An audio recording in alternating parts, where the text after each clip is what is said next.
We now invite you to watch the next part of Supreme Master Ching Hai's message, entitled The Three Types of Masters, Part 2 of 5, on Between Master and Disciples, given in English on April 28, 2024.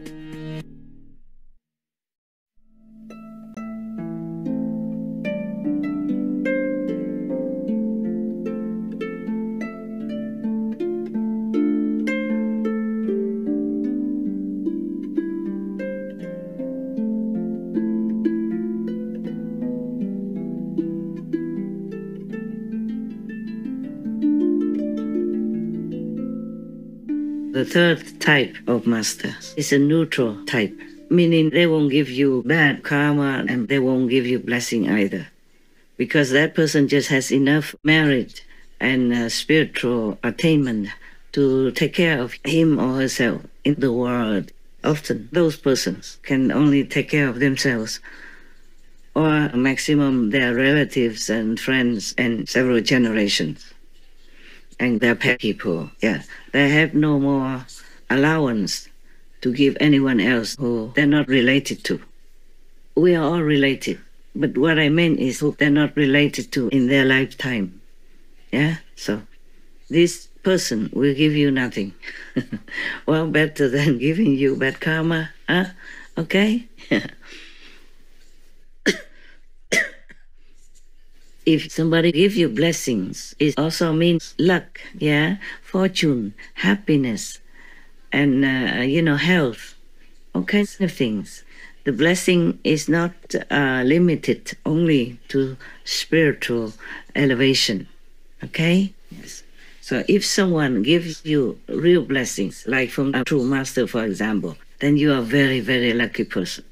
You should be very, very grateful to God to have met that type of master, okay? Just remember, in everyday life, try to always think in a positive direction and try to remember God all the time. And remember your true master if you have one. If you don't have one, just remember God. Thank God for everything you have in your life, even bad things. Because sometimes bad things turn out to be good, to erase your karma, help you to elevate spiritually, or void something so that there's more space in your life, so luck and happiness and other fortunate elements will enter your life.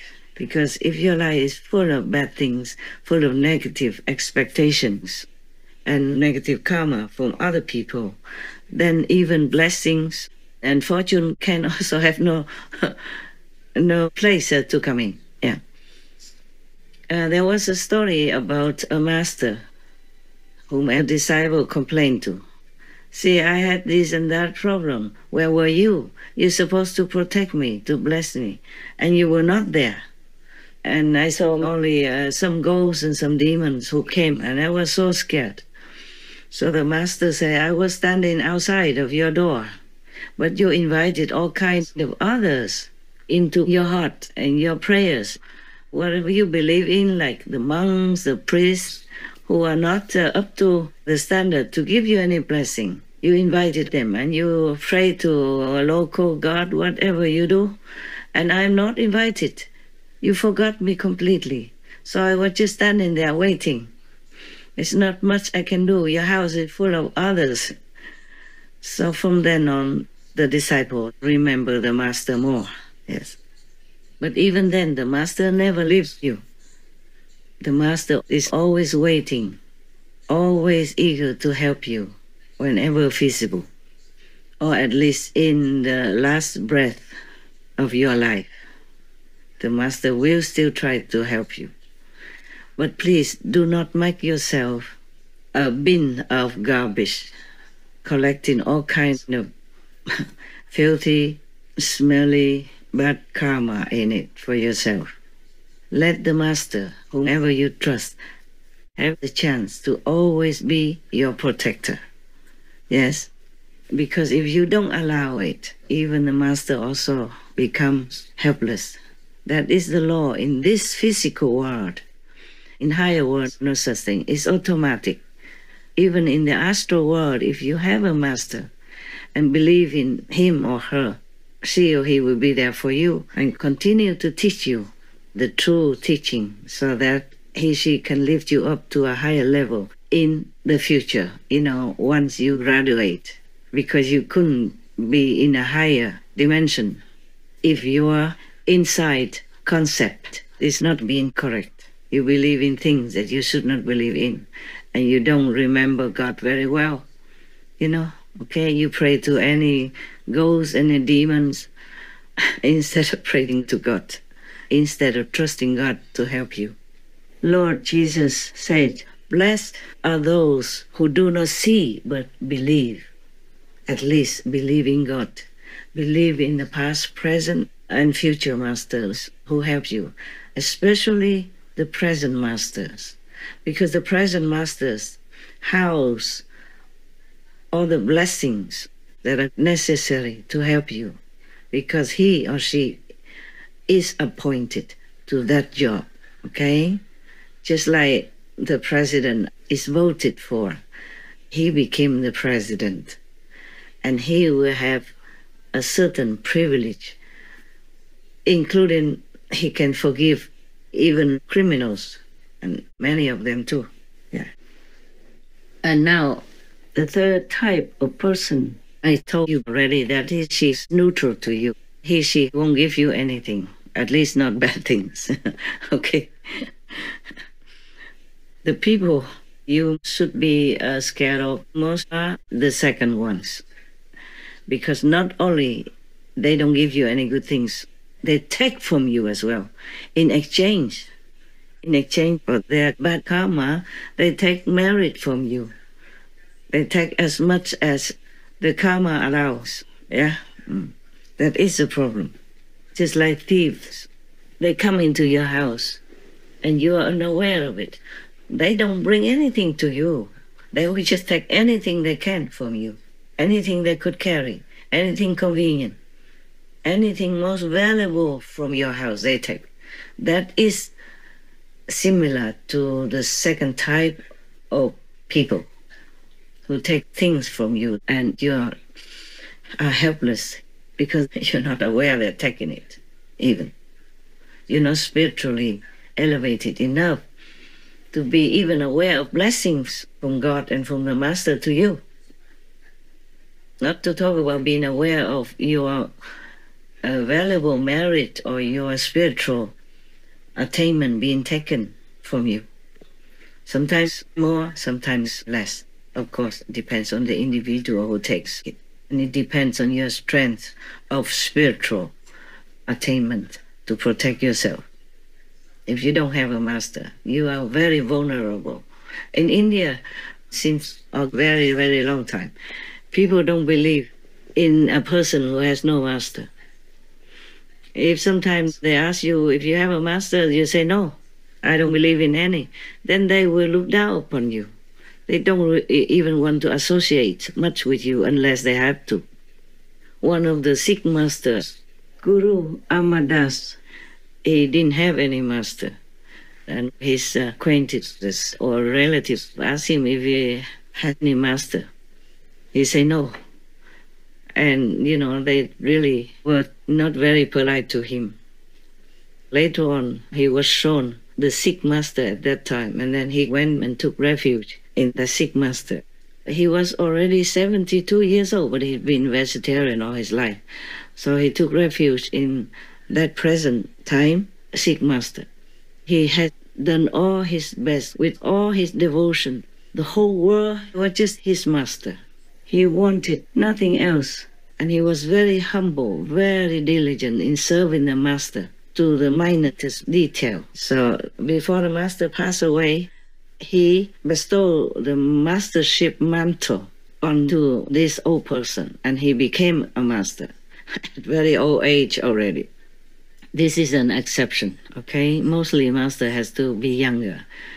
Mostly you have to be younger in order to be accepted into the master's protective wing, so that you have more time to practice and to get used to a vegan or vegetarian diet. whatever the master prescribed. In the old times, some masters also ate vegetarian, meaning had some milk in their diet. Because in those times, milk was more harmless than nowadays. It didn't have chemicals or any harmful things in it. Nowadays, even traces of bird flu already enter into cow people's milk. You be careful. Infected herds of dairy cows. The Food and Drug Administration says fragments of H5N1, also known as bird flu, has been found in 1 in 5 samples of pasteurized milk.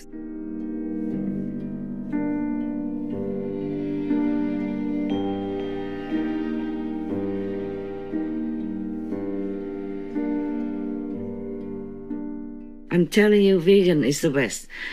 And even nowadays, vegan is also risky. Some of it contaminated by the neighbor's field or by the neighbor's fertilizer or neighbor's herbicide, insecticide or pesticide. In the old times, people treated the cow people kindly, yeah? And they only use their hands to milk the cow or the sheep people, yeah, or whichever animal people can give milk. They use their hands, gentle hands, to milk some milk, just enough for them to use. And the calves still continue to live with the mother until they're grown up and didn't need milk anymore. They make sure of that. Because they also needed more animal people later to give more milk, for example, or to plow the field, yeah, and to carry some burden for them. In the old times, we didn't have cars or didn't have a lot of cars. In some countries, they still do that. And so this kind of wholesome, healthy practice to tend the fields as well as to treat the animal people well is very, very, very good, very favorable to humans' health, the economy and environment.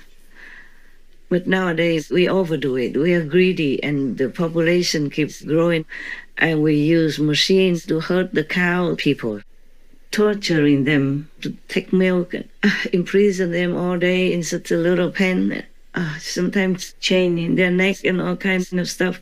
You see it, you know it. This is utterly inhumane, cruel, and creates a terrible karma for everyone and the planet.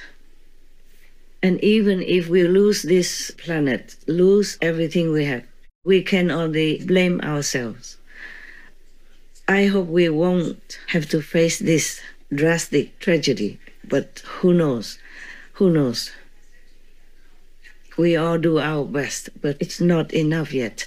I'm just hopeful and prayerful and trust in God and all the masters and all the noble and high beings in the universe to help us.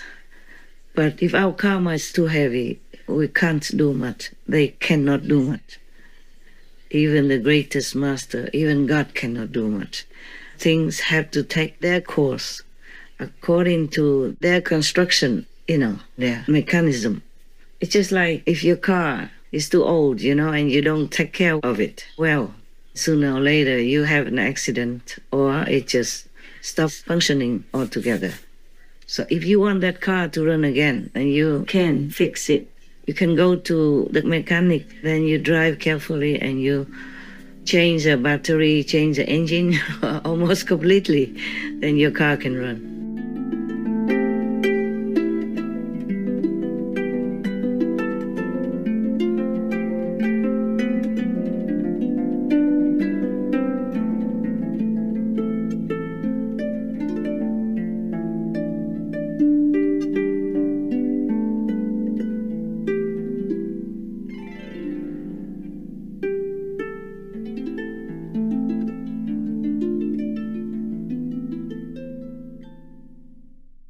Supreme Master Ching Hai, vegan, is a world-renowned spiritual teacher, humanitarian, and artist. To learn more about her compassionate life and teachings, please visit suprememastertv.com/master.